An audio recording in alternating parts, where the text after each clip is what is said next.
इतना को स्वयं ही प्रखर कर लिया। वीतरागी प्रभु हे महावीर जिन आदिनाथ प्रभु, तुम हो तारण तरण आपके द्वै चरण में विनम्र नमन। आपके द्वै चरण में विनम्र नमन।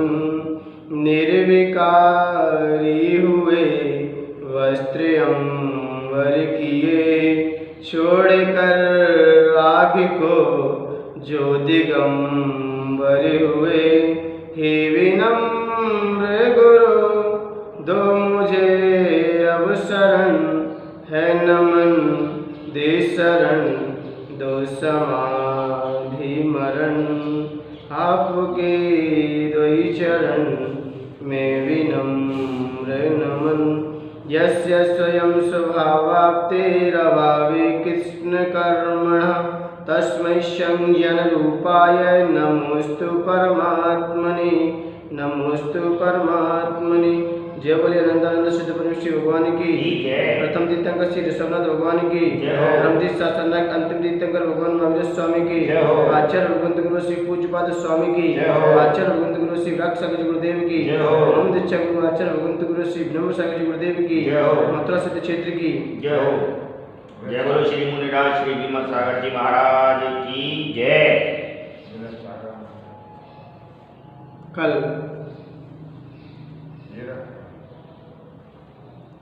हम सभी ने जाना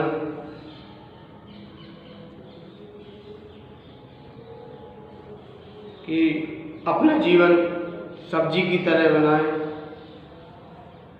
या फल की तरह। ये आपका निर्णय है, स्वयं व्यक्तिगत निर्णय है, क्योंकि जिसने जो निर्णय किया है, जिसने जिस वस्तु को चाहा है, आज उसके पास वो वस्तु मौजूद है। हमारा जैसा विचार होता है वैसी हमारी चिंतन धारा बनती है, और जैसी चिंतन धारा होती है फिर वैसे हमारे भाव बनने लगते हैं, और जैसे भाव बनते हैं वैसे हमारे पर्याय बनने लगती है। आवश्यकता आविष्कार की जननी है। हम जैसी आवश्यकता, हमारे अंदर जो आवश्यकता होगी वो आपके आविष्कार, आपके आविष्कार से पता चल जाएगी आपके अंदर क्या आवश्यकताएं थी। कोई किसी से कहे नहीं, लेकिन जैसे आविष्कार हो जाता है तो पता चल जाता है कि आपके अंदर क्या आवश्यकताएं थी। ये कल चर्चा है, ये अपन ने जाना, क्योंकि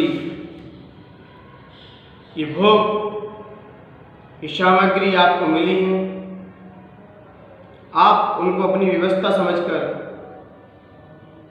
उनका उपयोग करोगे, उनको भोगोगे,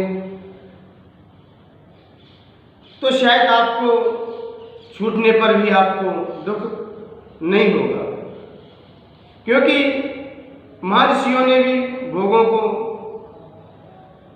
का उपयोग किया, लेकिन भोगों को भोग समझ के उपयोग किया, ना कि उसमें आसक्त हुए।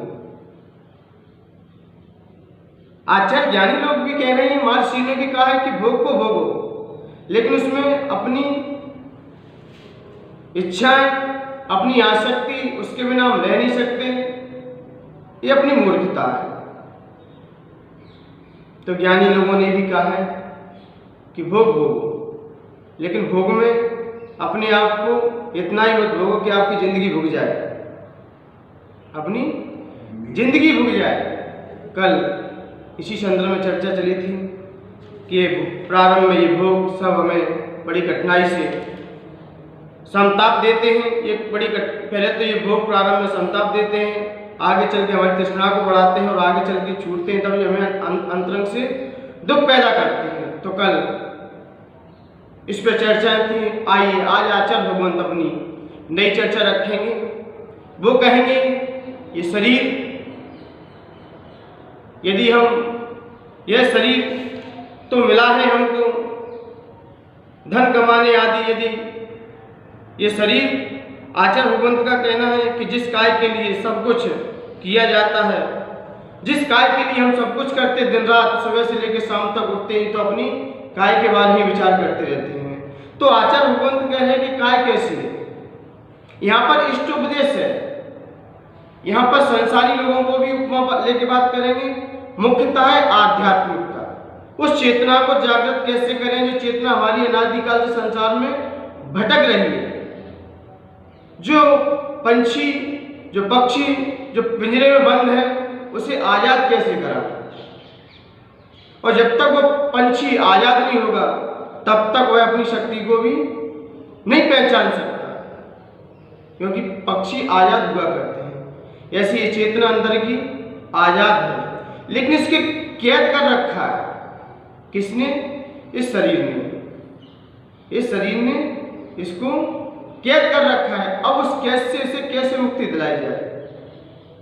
तब आचार्य भगवंत कह रहे हैं ये जेल है क्या चीज, ये शरीर है क्या चीज। इस शरीर की असारता को आज दर्शाएंगे। क्या? इस शरीर की क्या असारता को दर्शाएंगे कि शरीर में सार क्या है, शरीर का सार क्या है और इसमें असार क्या है। आज इसी संदर्भ में ये चर्चाएं होंगी, क्योंकि शरीर कैसा है, शरीर हमें कब तक मिलता रहेगा, शरीर हम कब तक ये धारण करते रहेंगे। आइए पहले अपनी गाथा लेते हैं, उसके बाद अपनी चर्चाएं रखेंगे। भवन्ति प्राप्य यत्संग मशुचिनी शुचिन्यापि सकाय संतपायस्त तदर्थं प्रार्थनाव्रतः।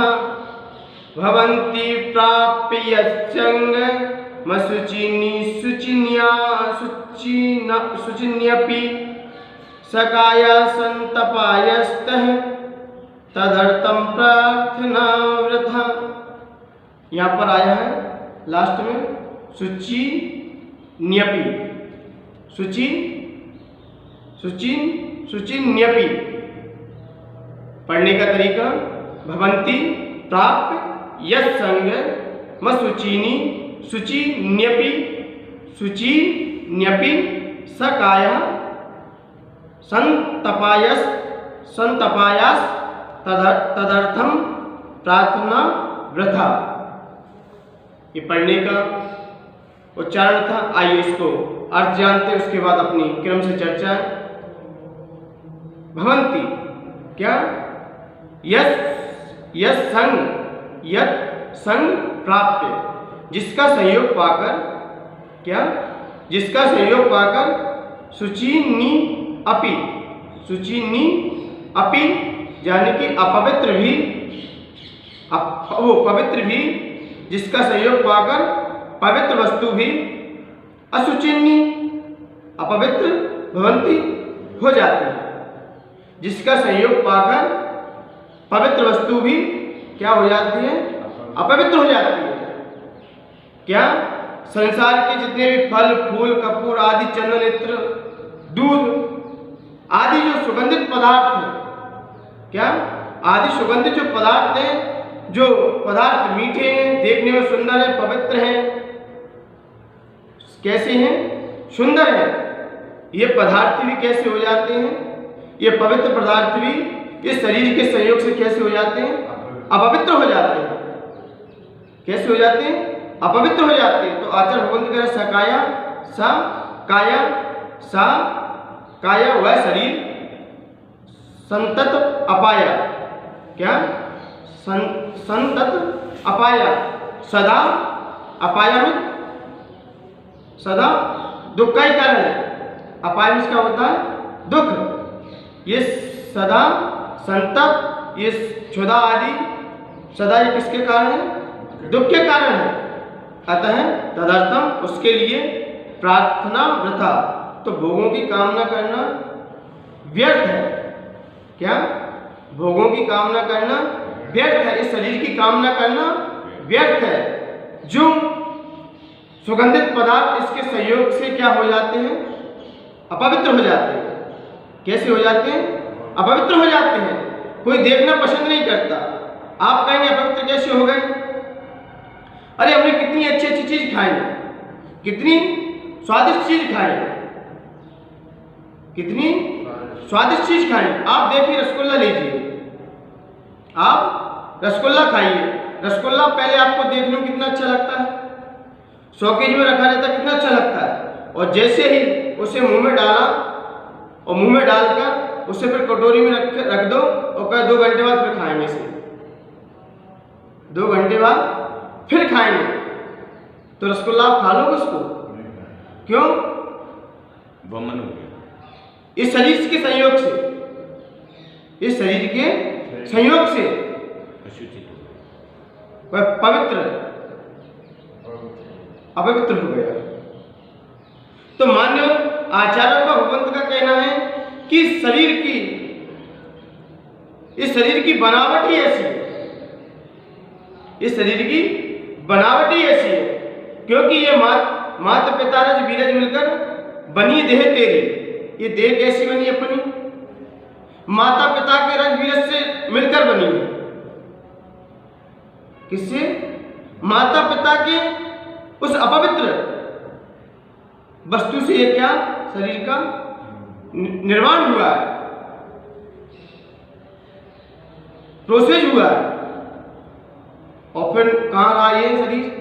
9 माह तक उस किसमें रहा? पेट में भी। पेट में भी कैसा रहा? उस मल में पड़ा रहा, उस मल में पड़ा रहा। जिस मल में कोई वस्तु गिर जाए, जिस मल में कोई वस्तु गिर जाए, उस वस्तु से आप प्रेम करोगे क्या? आप सब्जी लेके आइए, इतनी सारी सब्जी इकट्ठी कर दो, उसमें उसे मल में डाल दो, उस वस्तु से कौन रुचि रखेगा? उस वस्तु से कौन रुचि रखेगा? ऐसे ये शरीर भी अपना कैसा है? अपवित्र है। ये कैसा है? अपवित्र है। तो आचार्य भगवंत ने जब भूरदास ने भी 12 भावना के अंदर जो कवि हुए इसके, उन्होंने भी क्या कह दिया? मांस हाड़ नास लव रात की प्रकट व्याह गेरी। ये कैसे बना है? इसमें क्या हो रहा है? मांस है, हाड़ है और लहू है, रात की प्रकट व्याह घेरी। ये मांस का पिंड है, देखने में कितना सुंदर लगता है भाई से। और इसकी एक खाल यदि मक्खी की जो होती है ऊपर की पंख, उसके बराबर यदि उपट जाए तो शरीर देखने में कैसा लगेगा? कैसा लगेगा? ये सिर्फ बाहर से दिख रहा है आपको, ये बाहर से आपको दिख रहा है, लेकिन अंदर से जैसे ही घुसोगे उसमें, जैसे ही अंदर से जाओगे, ये कैसा है? इसमें जैसे ही अपन अंदर से जाएंगे, क्योंकि कवियों ने भी कहा है कि दिपे चाव चादर मणि हाड़ पिंजरा दे भीतर या सब जगत में और नहीं गिन गिए। दिपे चाव, इस चंद्रमा की कांति के सोने बाहर से चमक रहा है, आपको दिख रहा है। आपको क्या दिख रहा है? बाहर से कैसा दिख रहा है? बड़ा सुंदर आपको प्रतीत हो रहा है, आपको दिखने बड़ा अच्छा लग रहा है, लेकिन इसके अंदर क्या है? चाम। चाम का मतलब होता है चरम, चादर, उस पर लिपटी हुई चादर है। अंदर क्या है? मणि हाड़ पिंजरा, ये हाड़ पिंजरा से जड़ित है। और बाहर से कितना अच्छा लगता है, कितना अच्छा लगता है। आज आचार्य भगवंत आपको 4 बातें देंगे। आज क्या देंगे? 4 बात देंगे। 4 बातें इसलिए आपको सुनाएंगे क्योंकि 4 का जीवन में बहुत महत्व है। 4 का जीवन में बहुत महत्व है। देखिए व्यक्ति की जिंदगी है क्या? 4 दिन की जिंदगी फिर अंधेरी रात। व्यक्ति यानी कितनी अपनी आपाधापी में लगा रहता है कि उसे खुद ख्याल नहीं रहता। एक रोटी दो लंगोटी, देखिए व्यक्ति की जिंदगी है क्या। एक रोटी दो लंगोटी और 3 गज जमीन, 3 गज जमीन और 4 दिन की जिंदगी। देखिए सुबह से लेकर शाम तक ये महर्षियों के ने ऐसे वाक्यों से जीवों को संबोधन दिया है कि हम कितनी इच्छाएं कर लेते अपनी लाइफ में, और जितनी व्यक्ति की इच्छाएं होंगी, जितनी व्यक्ति की अंदर से विषय भोग के प्रति इच्छाएं होंगी, उतनी हमारे भाव और इस शरीर हम बार बार धारण करते जाएंगे। इन शरीर को कौन व्यक्ति धारण करता है बार बार? जिनकी इच्छाएं असीमित है, इच्छाओं की कोई सीमा नहीं है। ऐसा लगता है कि आज लोगों की जितनी उम्र नहीं है उससे ज्यादा जीवन में क्या है? इच्छाएं हैं। और जब तक आपके अंदर इच्छाएं रहेंगी तब तक आपका इस धरती पर जन्म मरण भी चलता ही रहेगा।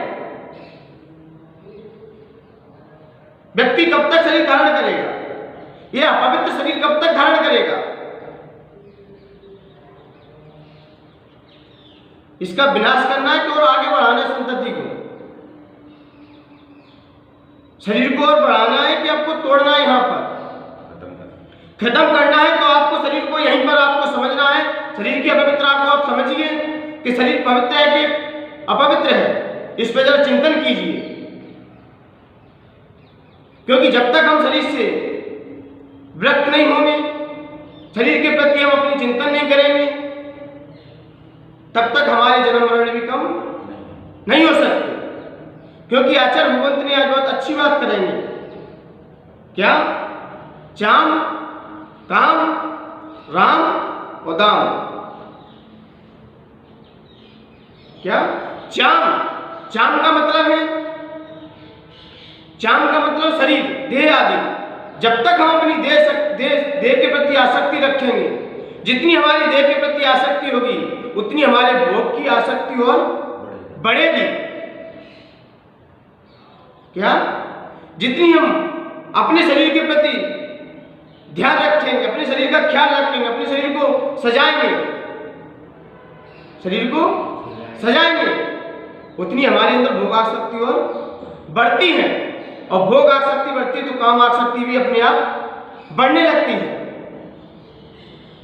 और काम आसक्ति बढ़ती है तो काम के अंधे को तो कुछ नहीं दिखाई देता। काम का अंधा हो व्यक्ति, अरे उल्लू को तो दिन में नहीं दिखाई देता और कोए को रात में नहीं दिखाई देता, लेकिन काम अंध व्यक्ति को ना दिन दिखाई दे ना रात दिखाई दे। काम अंध व्यक्ति को कुछ नहीं दिखाई देता। जब व्यक्ति काम में अंधा हो जाता है तो व्यक्ति अपनी जान पे भी उतर जाता है, उससे अपने प्राणों की भी चिंता नहीं रहती। उसे अपने मनुष्य भाव मुझे कैसे मिला है, मनुष्य पर्याय में कैसे मिली है, इसका भी वह विचार भूल जाता है। क्योंकि किसी ने कहा है जब काम अंधा व्यक्ति होता है तो उसके जीवन में क्या घटना घटती है? क्या घटना घटती है? एक राजकुमार था। क्या? एक राजकुमार था, राजा का पुत्र था। राजा का पुत्र बड़ा अच्छा सुशील था और बड़ा सज्जन भी था। लेकिन वहीं पर नगर में रहने वाले सेठ जी भी रहते थे। क्या? सेठ जी रहते थे। उनकी सेठ की बहू को देखकर वह क्या हो गया? काम का अंधा हो गया। उनकी बहू की दृष्टि को जैसे देखा तो उसे दिन रात वही ख्याल रहता था। तो जैसे ही वह राजकुमार किसी वस्तु के बहाने सेठ के घर पे पहुंचा।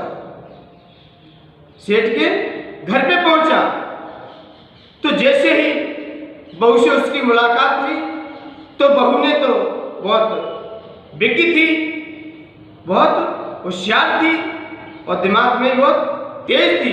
उसने जान लिया, उस बहू ने इसकी परिणति को जान लिया। तब बहू ने कहा, तब बहू ने विचार करके कहा कि मैं जानता हूं, मैं जानती हूं आप किस कारण आए हो। तब राजकुमार ने कहा, जब जानती हो तो फिर काम क्यों नहीं करते? तो आप जब जान नहीं हो तो फिर कार्य करने में क्या देरी है? तब उस बहू ने कहा कि आप मेरे पास 15 दिन के बाद आना। जैन साहब, 15 दिन बाद मुझसे मिल लेना। मैं आपके प्रति बिल्कुल फिदा हूं। जैसे आप मुझ पे फिदा हो, मैं भी आप पे फिदा हूं। तो 15 दिन हुए तो उसने जुलाम की दवाई खाई। क्या? जुलाम की दवाई खा ली।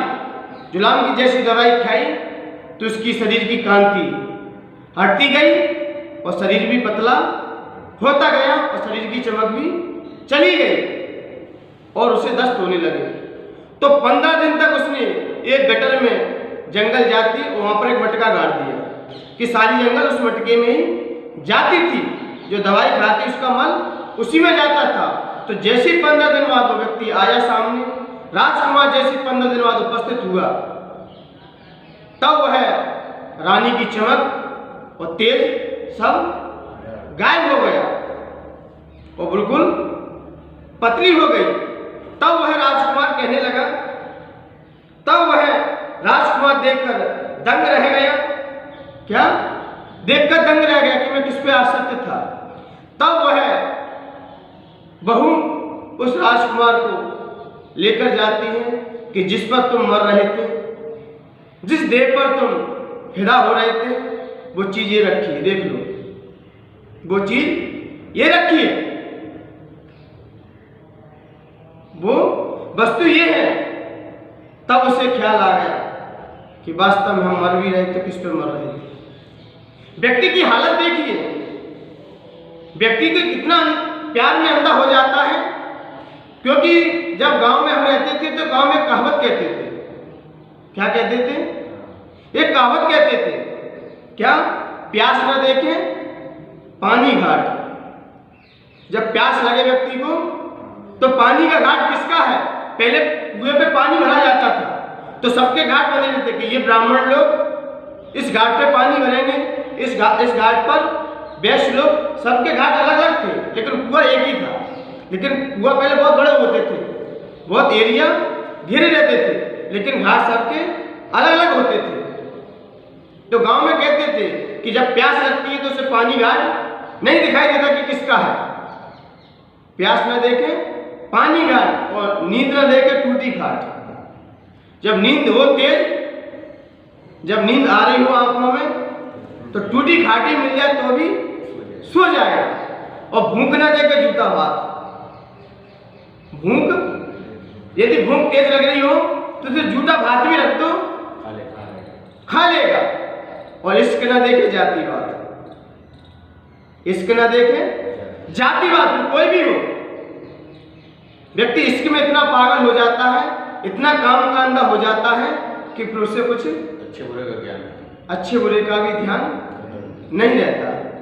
जैसे हाथी जब काम में अंधा हो जाता है ना, जब काम का अंधा हाथी भी इतना पागल हो जाता है, इतना पागल हो जाता है कि उसे अपना भी ख्याल नहीं रहता और काम के अंधे के कारण ही हाथी पकड़ा जाता है। हाथी को बस में इसी के चक्कर किया जाता है, उससे काम अंध हो जाता है व्यक्ति। तो मान्यवर, जब एक स्पर्शन इंद्रिय के बस न होने के कारण हाथी पकड़ जाता है, अपने पास तो पांचों इंद्रियां हैं और हम किस पे आसक्त हो रहे हैं ये भी तो देखो। किस पे आसक्त हो रहे हैं? किस पर? जो वस्तु मेरी नहीं है वो भी किससे मिली है? रजबीज से आके मिली है और किस में पड़ी रही है? मन में पड़ी रही है, उस पर हम मोहित हो रहे हैं। देखिए मेरी बुद्धि भी कहाँ जा रही है, बुद्धि भी कहाँ जा रही है। जब नेमिनाथ भगवान का जब प्रकरण पढ़ रहे थे, किसका? भगवान नेमिनाथ का। उनका विवाह कहाँ पर रचने की तैयारी हुई?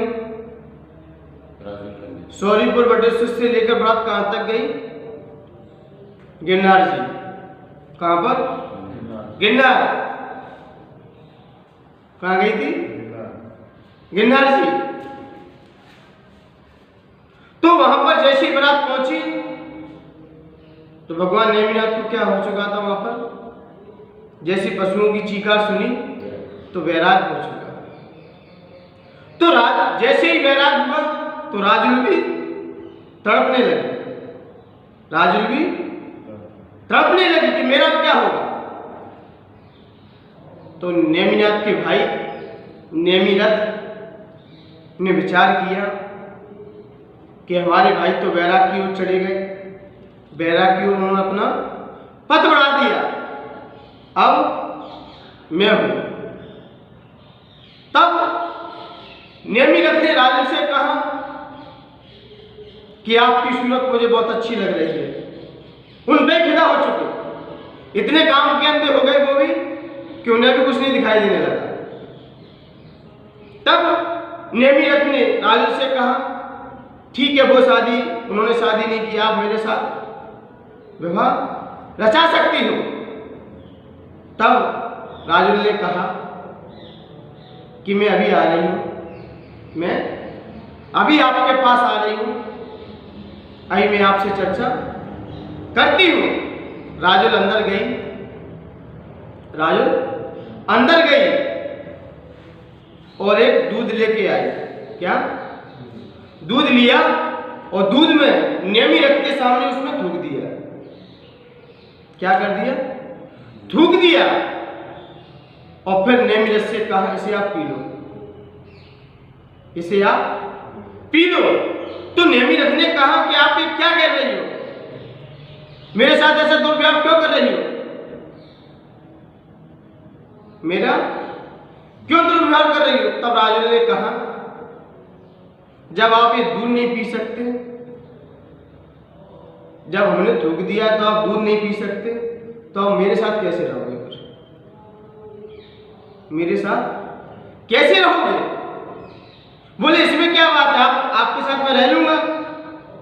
कि जब नेमिनाथ भगवान ने मुझे थूक दिया, राजकुमार नेमि ने मुझे थूक दिया और तब आप मुझ पे आसक्त हो रहे, तो फिर दूध क्यों नहीं पी सकते आप? जब मैंने थूका तो दूध नहीं पी सकते, और अब नेमि भगवान ने मुझे थूक दिया तब तो मुझे क्यों चाह रहे हो? तब उन्हें भी थोड़ा सा अंदर उनके अंदर चेतना जगी। इसलिए मान्य मत, ये काम के अंदर इतनी मत बन जाओ।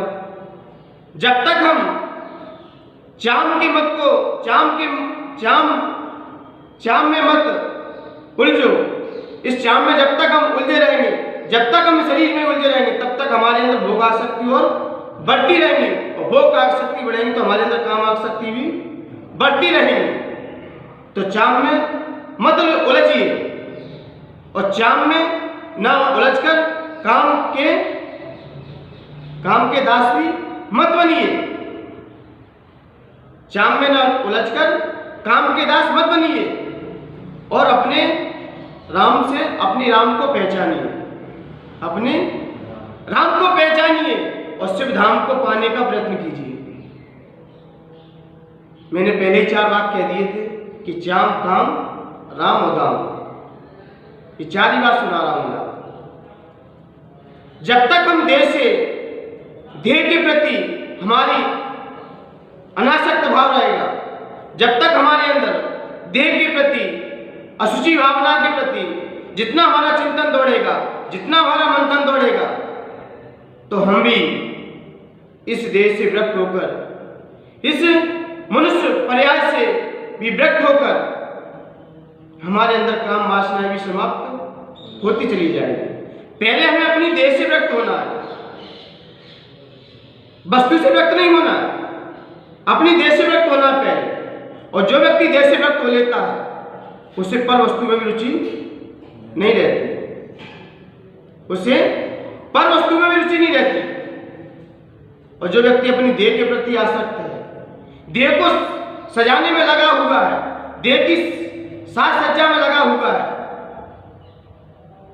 देह की साज सज्जा कौन करता है?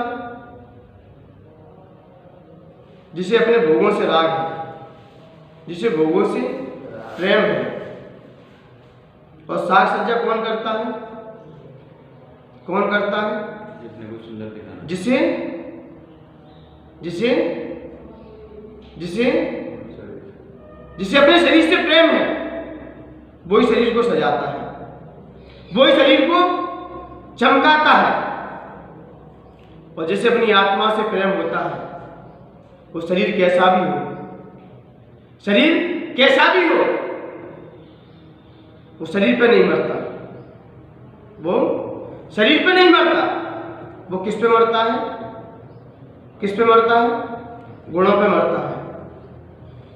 किस पे? गुणों पे मरता है। जब अष्टवक्र, जब राजा जनक ने अष्टवक्र से कहा, किससे?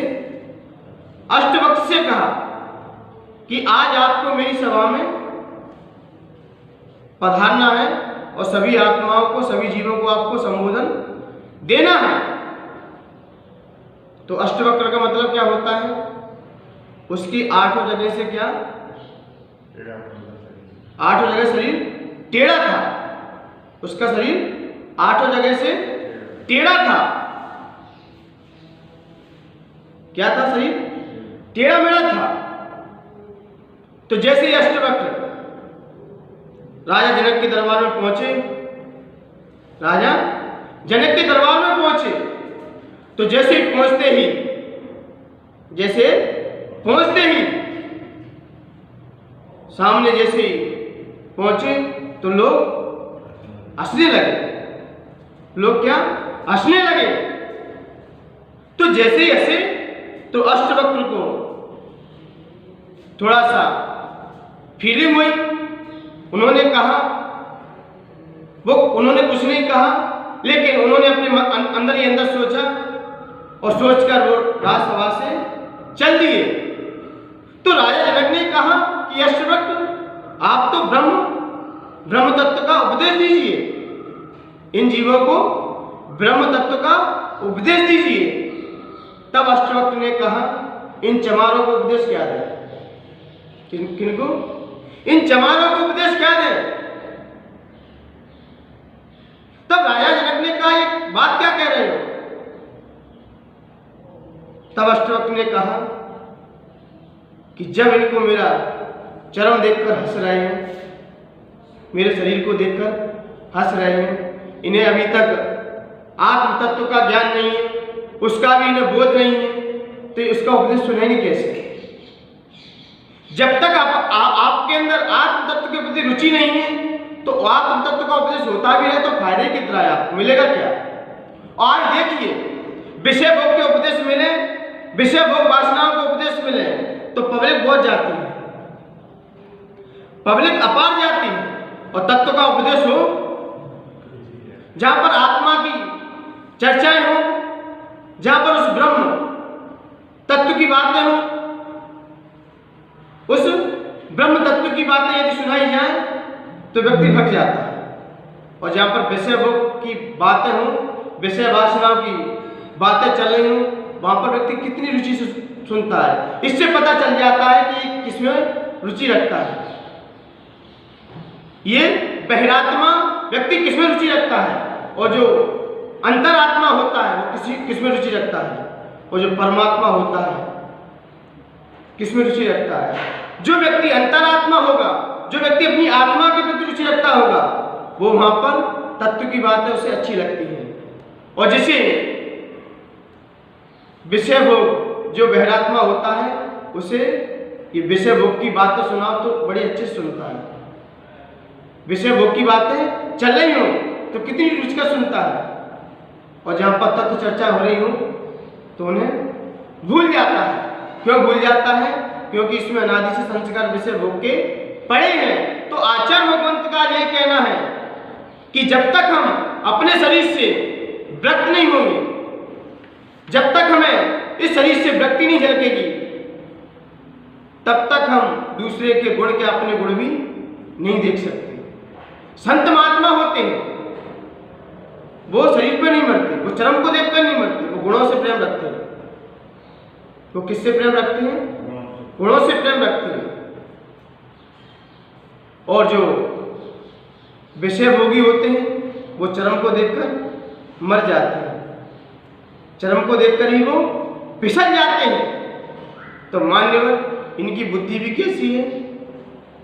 इनकी बुद्धि कैसी है? जो चरम पे निगाह रखते हैं, इनकी बुद्धि भी उन्हीं के समान है। ये भी बहिरात्मा कह दे तो क्या अंतर है इनका? क्योंकि शरीर को ही आत्मा समझ रहे हैं, शरीर को ही आत्मा समझ रहे हैं कि शरीर खाता है पीता है, तो मतलब आत्मा खाती पीती है। आत्मा खाती पीती है तो सिद्धों को खिलाओ, फिर सिद्धों को खिलाओ। तो मान्यवर ये अपनी मिथ्या बुद्धि है कि हम शरीर को स्वस्थ रखें, शरीर को पुष्ट रखें और उस आत्मा को सुखाते जाएं, उस आत्मा की ओर अपना ध्यान न रखें। तो मान्यवर आपका मनुष्य पर्याय में आना भी कैसा है? व्यर्थ है। क्योंकि शरीर मिला है, हर चीज का सार है, हर चीज का सार है। दूध का सार क्या है? घी है। दूध का सार क्या है? घी है। और शादी का सार क्या है? संतान पैदा करना। शादी क्यों की? संतान के लिए। और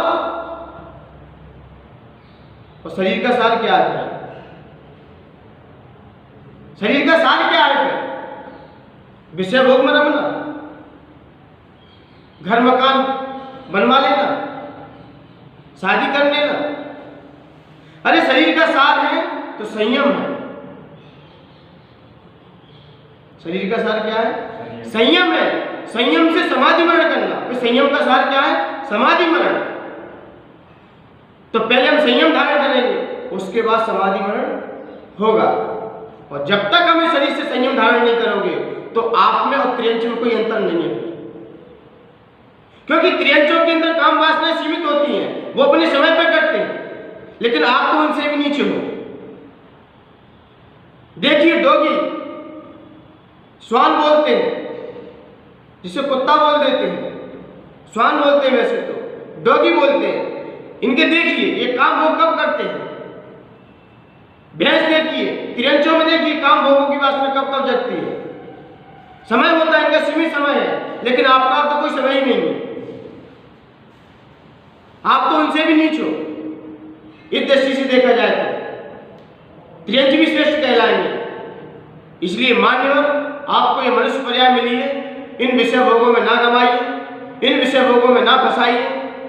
क्योंकि विषय भोग में फंसा दिया तो कोई कीमत नहीं रहेगी आपकी मनुष्य पर्याय में आकर। यदि मनुष्य पर्याय की सारता को जानना है, इस शरीर की सारता को जानना है, तो संयम धारण कीजिए। तभी हम इस जीवन को सफल कर सकते हैं। तभी हम अपनी आत्मा को जागृत कर उस शिव पद को भी प्राप्त कर सकते हैं। इसलिए मान्यवर जब तक हम अशुचि भावना का चिंतन नहीं करेंगे, जब तक हम इस शरीर का कैसे बना है, इसमें क्या क्या भरा पड़ा है, इसमें कैसी वस्तु भरी पड़ी है। क्योंकि इस शरीर से देखा जाए तो ऐसे 9 द्वार हैं जिनसे हमेशा मल बहता रहता है। 9 द्वार माने नव द्वार भयगृहकारी। ये 9 द्वार है। आंख से देखिए क्या निकलता है, नाक से देखिए क्या निकलता है, मुंह से देखिए क्या निकलता है, कान से देखिए क्या निकलता है, और मल मूत्र के स्थान से क्या निकलता है। और तो भी आप इसमें इतना आसक्त हो जाते हो, इतनी आसक्ति दिखा देते हो कि उस चेतना को भी आप भूल जाते हो। मान्यवर जब तक हमारे अंदर अशुचि भावना का चिंतन नहीं आएगा, तब तक हम काम को भी बस में नहीं कर सकते, काम को भी हम नहीं जीत सकते। जिन लोगों ने काम वासना को जीता है, पहले उन्होंने अपने देह की आसक्ति पर ब्रेक लगाया है, पहले देह को कंट्रोल में किया है। जब तक हमारा शरीर कंट्रोल में नहीं होगा, जब तक हमारा शरीर कंट्रोल में नहीं होगा, लोग कहते हैं मन भटकता है, मैं कहता हूं मन जाने दो, लेकिन काय को मत जाने दो, काय को रोक रखो। मन जा रहा है आपका, जाने दो। मन कहां कहां जाता है जाने दो, लेकिन काय को मत जाने दो। काय पे बैंड लगाओ, क्योंकि काय से सारी क्रियाएं होती हैं। काय से व्यक्ति का भाव पता चल जाता है, मन से नहीं पता चलता। मन में कुछ भी सोचते रहो, मन जा रहा है जाने दो, बस काय पे ब्रेक लगाए रखो। और जो काय पे ब्रेक लगा लेता है वो एक दिन मन को भी जीत लेता है। इसलिए मानव हमें इस देह आसक्ति से भी विरक्त होना है, और जब तक हम देह आसक्ति से, देह के प्रति हमारी आसक्ति रहेगी, तब तक हम काम को भी नहीं जीत सकते। और जो काम को नहीं जीत सकते वो राम को क्या पाएंगे, वो राम को क्या पाएंगे। और राम को जो नहीं पा सकते वो शिव धाम को कैसे जाएंगे, वो शिव धाम को कैसे जाएंगे। तो सबसे पहले हमें इस काम वासना को जीतना है, इस देह शक्ति को, इस देह से हमें विरक्त होना है। क्योंकि कहा है, काना पौड़ा पड़ा हाथ में, चूसे तो रोग है। और भले भले अनंत जो धर्म ध्यान की भूमि विषय बोले। ये शरीर कैसा है, काना पौड़ा। गन्ना देखा ना आपने, गन्ना, एक गन्ना होता है, उसमें क्या बीच में गांठ होती है ना, उसमें तो गांठ को यदि तुम खाओगे तो क्या होगा, छुलेगी आपकी दांत की, क्या छिल जाएगी, खून निकलने लगेगा मुंह से, और स्वाद भी नहीं आएगा। ऐसे ये शरीर है, इसे हम विषय भोग में फंसाएंगे ना, तो ऐसे ही हम करते रहेंगे, ऐसे ही हमें ये जलन पैदा करता रहेगा। और यदि हम उसी गांठ को यदि हम खेत में बो देते हैं, उसी गांठ को हम यदि खेत में बो दें, गन्ने की गांठ को उस खेत में बो देते हैं, तो खेत में बो देते हैं तो उससे कई गन्ना पैदा हो जाते हैं, कई गन्ना उसमें उत्पत्ति हो जाती है। इसी प्रकार ये शरीर अपना धर्म रूपी भूमि में डाल दीजिए। कहाँ पर, धर्म रूपी भूमि में। यदि आपने शरीर को धर्म रूपी भूमि में डाल दिया तो इसका भी फल आप प्राप्त कर सकते हो, शरीर के भी फल को आप प्राप्त कर सकते हो। और जिसने शरीर को फल को प्राप्त कर लिया वो चेतना के फल को भी प्राप्त कर सकता है। शरीर का फल है संयम, और संयम का फल है समाधि मरण। और समाधि मरण जो करता है वो अपने शिव धाम को भी पा लेता है। इसलिए मान्यवर हमें अशुचि भावना का जितना हमारा चिंतन डीपली होता जाएगा, जितना हम अशुचि भावना के प्रति चिंतन करते जाएंगे, ये शरीर कैसे बना है, कहाँ पर रहा है, इस शरीर का क्या क्या भरा है, इसमें शरीर में पवित्र है कि पावन है, इसमें अपन जितना चिंतन अपना उठता जाएगा उतना हम काम वासना से भी व्यक्त होते जाएंगे। और जो काम वासना से व्यक्त हो जाता है वो अपनी आत्मा के नजदीक भी पहुंच जाता है, और आत्मा के नजदीक पहुंचते पहुंचते अपने शिव धाम की यात्रा भी कर लेता है। इसलिए मान्यवर ये मनुष्य पर्याय मिली है, क्योंकि मनुष्य पर्याय का सार है ज्ञान को प्राप्त करना, और ज्ञान ही हमारे अंदर भेद विज्ञान पैदा करके हमें अपनी अंतरात्मा तक पहुंचा सकता है। उस ज्ञान के अंदर अपनी प्यास होना चाहिए। ये विषय भोग सामग्री ये हमें आज दिख रही है, कल हमारे पास हो या ना हो ये कोई गारंटी नहीं है, लेकिन आत्मा के जो अनंत गुण है, जो आत्मा की जो संपत्ति है वो हमारी शाश्वत है, वही हमारे साथ जाएगी। बाकी सब विषय भोग के साधन यहीं छूटेंगे, यहीं रह जाएंगे। इसलिए मानवर आप दोनों शक्तियों को जानकर चिंतन और मंथन कीजिए, अपने मनुष्य पर्याय को सार्थक एवं सफल कीजिए। इन्हीं पवित्र भावनाओं के साथ जय बोलिए आचार्य भगवंत गुरु